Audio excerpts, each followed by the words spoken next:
Hello guys! Hello Sagittarius! Welcome dito sa aking channel, Kapalaran 888 Sagittarius. Ito ay weekly tarot reading. Last week ng May and first week ng June 2024 para sa lahat ng Sagittarius. Okay, peace, a hidden gift. Okay. Wow. Sagittarius, comment down below if you resonated. Near to completion. Number 9, number 26, it's 8.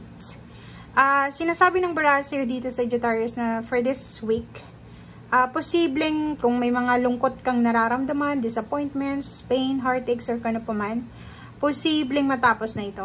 So, it's a positive endings, closure ito, para sa kung ano man itong mga sadness or mga hinanakit mo sa buhay.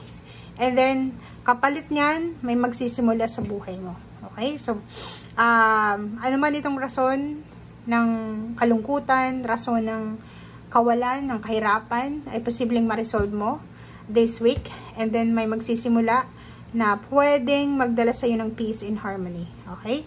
So, lahat ng mga unwanted, disturbing na thoughts, energy, vibration, ay posibleng mawala na to sa iyo sa linggong ito. Okay, negativity or kano pa man.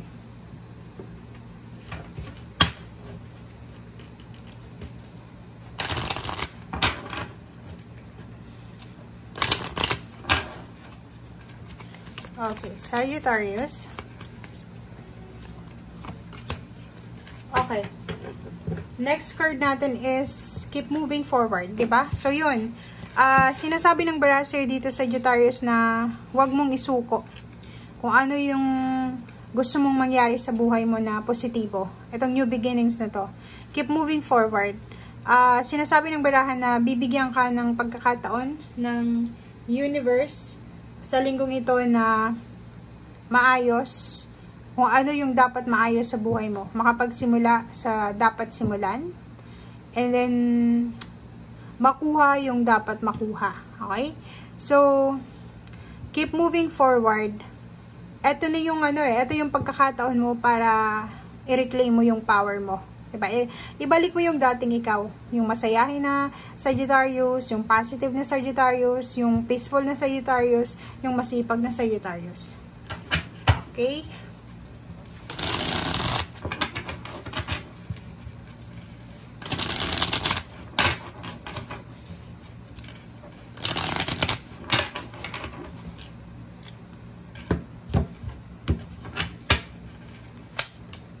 Okay, first card.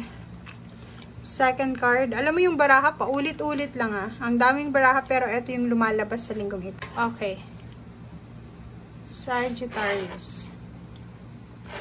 Okay, so first card natin dito sa third deck is Four of Cups. And then Queen of Cups and Seven of Pentacles. So, nakikita ko sa'yo dito na siguro may naghihintay sa inyo dito. Hindi lang pera, kundi emotion. Sinasabi ng barahan na siguro may trinabaho ka, Sagittarius. Naghihintay ka siguro ng manifestation. It's either this week naghihintay ka ng sweldo, or pwedeng naghihintay ka ng message from someone. Balita. Yun yung hinihintay mo dito. And sinasabi ng Barasir dito na may mga issues mag-asawa, issue ng mag-asawa, mag-girlfriend, mag-boyfriend, mag-parents, mag-siblings, magkakilala sila, na posibleng ma-settle or maayos sa linggong ito.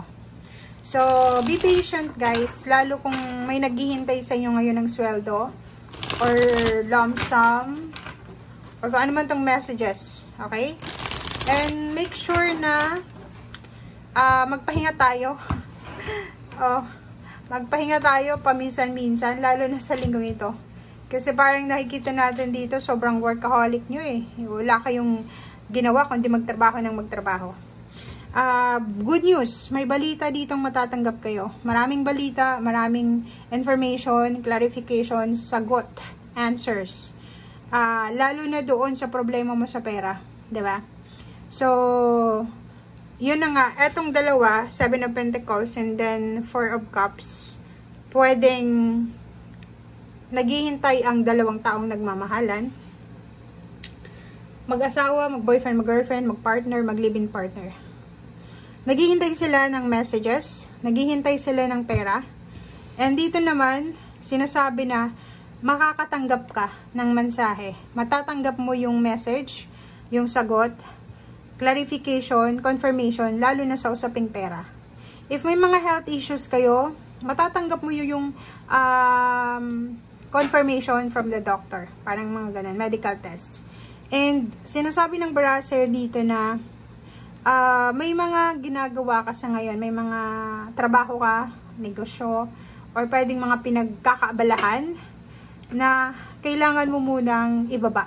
Diba? Parang ibaba na sinasabi na bitawan mo muna. Kasi sabi ng baraha sa'yo dito, posibleng if ever man Sagittarius if ever man, may maramdaman kang hindi maganda sa katawan mo, pwedeng pumunta ka sa doktor, or yung doctor na to ay may sasabihin sa'yo na kailangan mo magpahinga. Bawasan mo yung trabaho mo, bawasan mo yung multitasking mo. Kasi kailangan mo magpahinga. Ito yung sinasabi nila.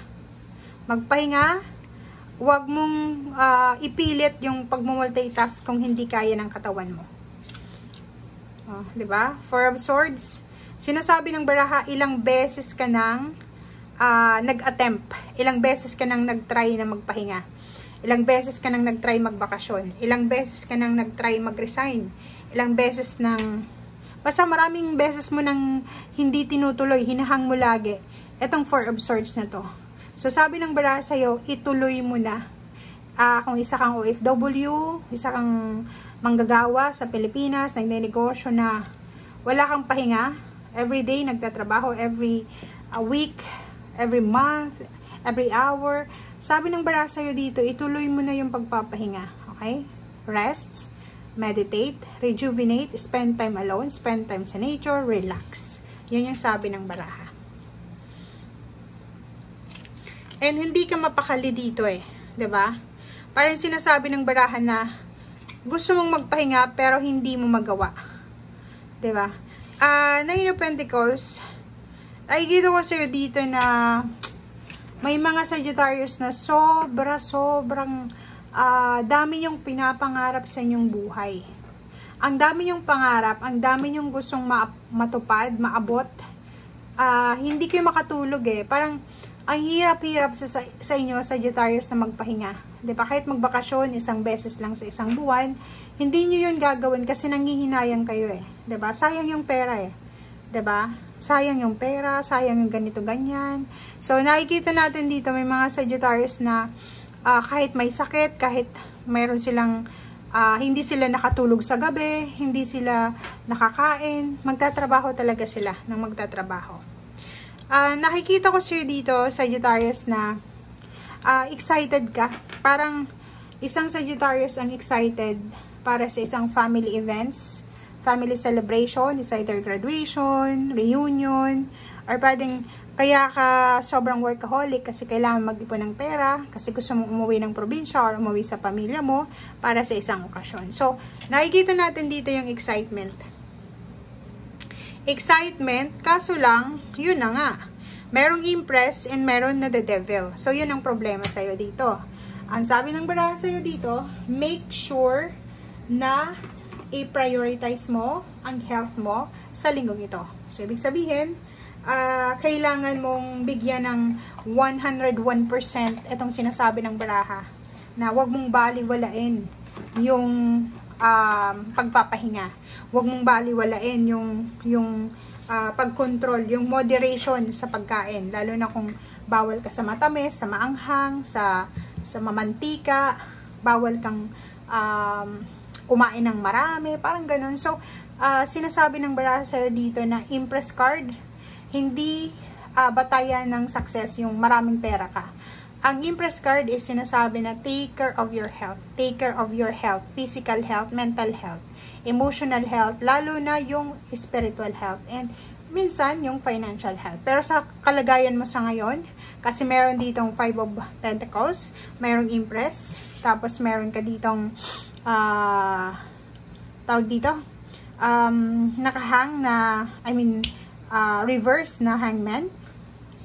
Ilang beses ka nang nakakaranas ng ganito, na may nararamdaman ka sa katawan mo siguro, or may kailangan kang ipahinga, pero hindi mo ginagawa.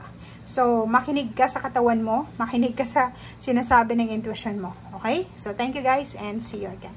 Bye!